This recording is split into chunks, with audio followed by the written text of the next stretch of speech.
Good Wednesday morning, and thanks for joining us from the Ohio AgNet Voice You Know with the News You Trust studio, sponsored by Grain Equipment Company, where innovation meets execution. I'm Dusty Sonnenberg. Well, clear skies outside right now, 40 degrees on the barn thermometer. Looks like it's going to be another beautiful October day for harvest. If all goes well today, we should wrap up soybean harvest on our farm, start getting some manure applied and incorporated for the fall, and also start sowing wheat. A couple quick calendar reminders. Tune in on Thursday as the Ohio Field Leader Roadshow heads to Northeast Ohio and Stark County, the farm of Matt Spielman. The Ohio Field Leader is a project of the Ohio Soybean Council and Soybean Checkoff. Then on Friday, powered by Soy Biodiesel, Dale talks all things biodiesel with Jordan Davidson, Fleet Superintendent for the Franklin County Engineers Office. And then coming up next week on Monday, an update with Talc USA. That's a Brandt company who designs products to enhance crop performance for both corn and soybeans. Well, let's check in now with Dale Minyo as he has some tips on spring wheat planting. Joining me, Dr. Laura Lindsay, wheat agronomist from The Ohio State University. Dr. Lindsay, nice to have you with us today.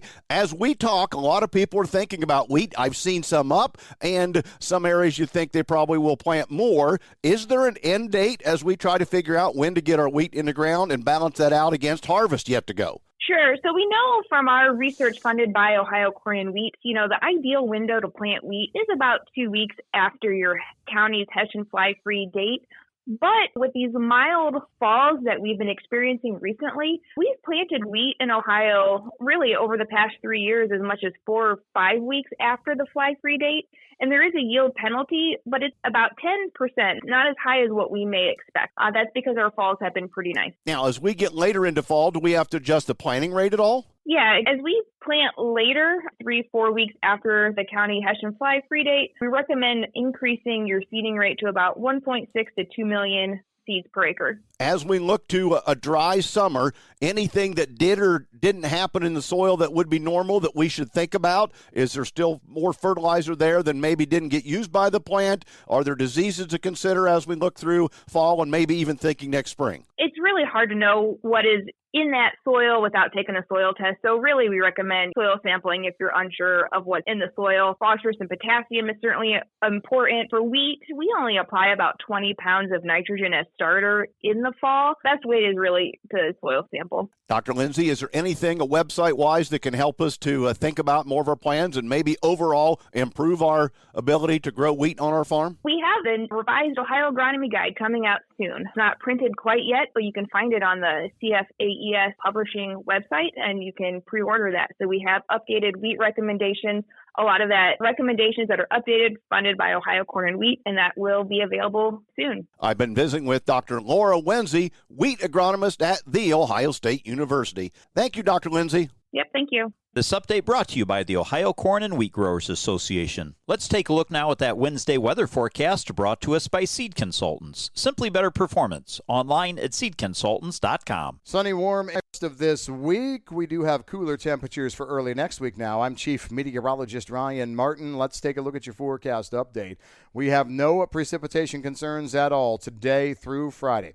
You get into Saturday, we're watching a little bit of moisture try and streak through southern parts of Michigan early on in the day. So if you're from US 30 northward, I think Saturday we have to watch for hit and miss scattered showers trying to come together in those areas, anywhere from 1/4 to 3/4 of an inch. That's going to be a precursor to a stronger weather system that comes through overnight Saturday night through Sunday in Michigan and rotates right down into parts of Ohio. Backing our coverage off a little bit there, probably closer to 30 to 40%, but I won't rule out on again, off again showers. The main thing that system does is open the door to cold Canadian air moving south. We are chilly here from Monday right on through Thursday of next week. With the colder air coming in over this warm surface, I also think we're going to be seeing foggy mornings, and we will likely also see clouds hold on longer through the day. So drying may be a little bit slower, but with the forecast being devoid of massive precipitation, I don't think that slower dry time matters that much. I still think we have a good harvest window next week, even in the cooler temperatures.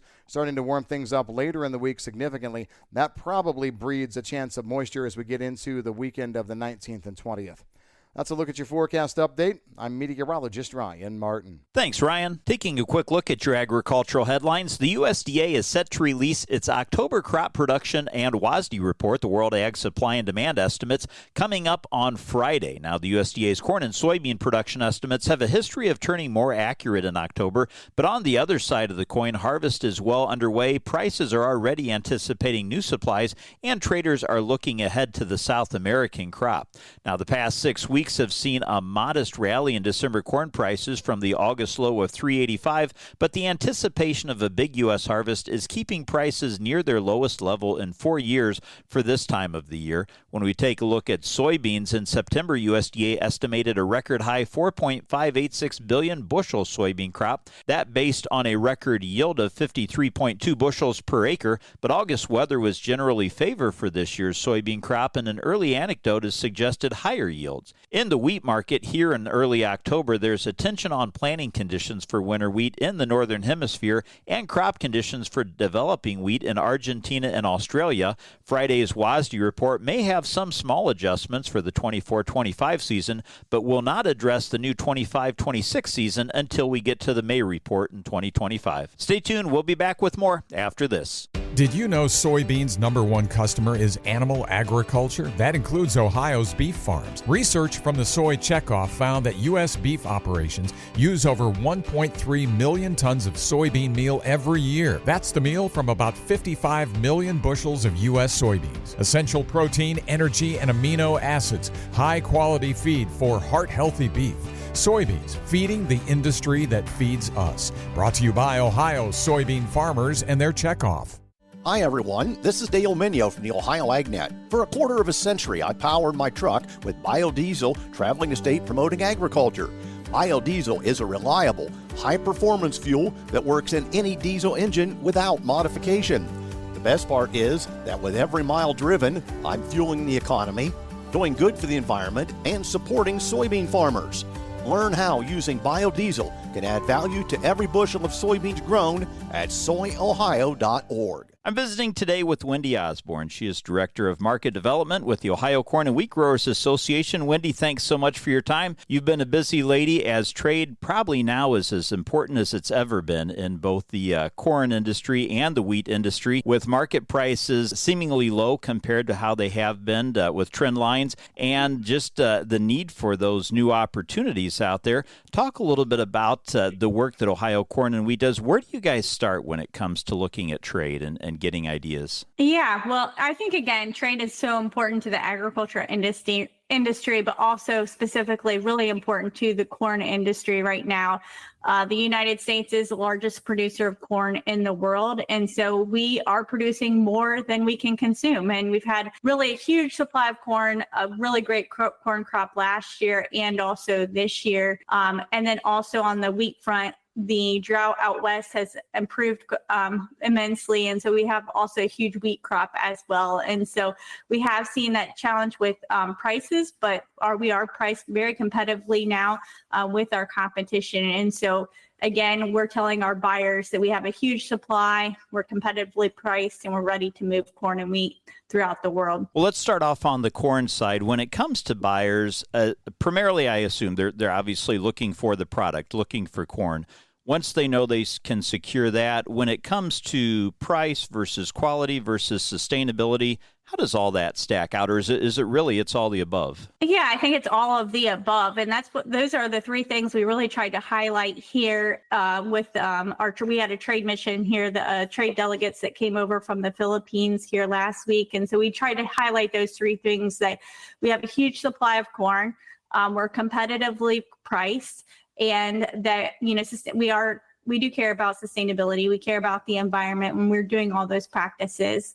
But also, again, the quality of the crop that's coming out is really important. And so we've been very fortunate here the last couple of years to have a really good corn, the quality crop.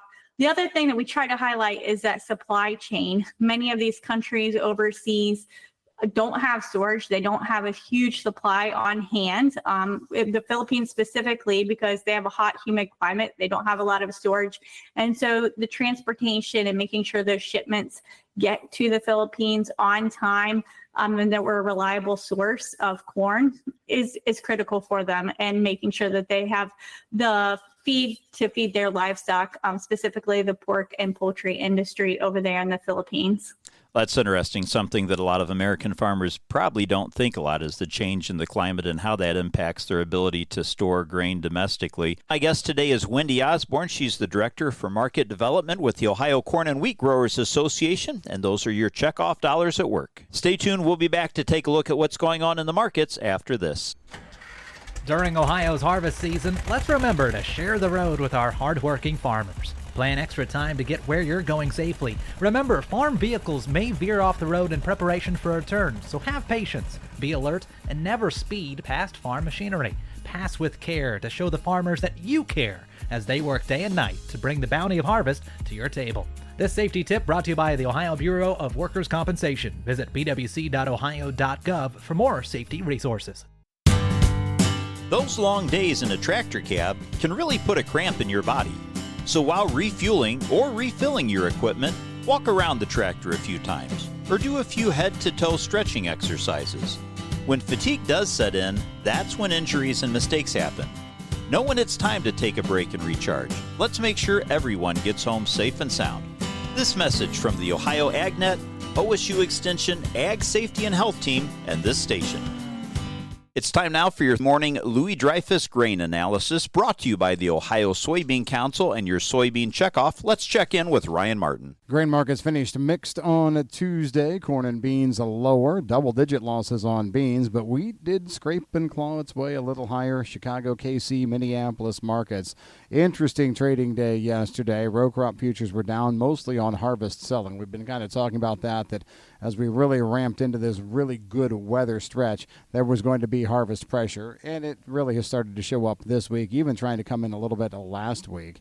Corn and soybean futures were the bearish pull overall as the wheat futures stabilized because of Russian prices coming back about $20 per metric ton over the course of the past day to day and a half or so.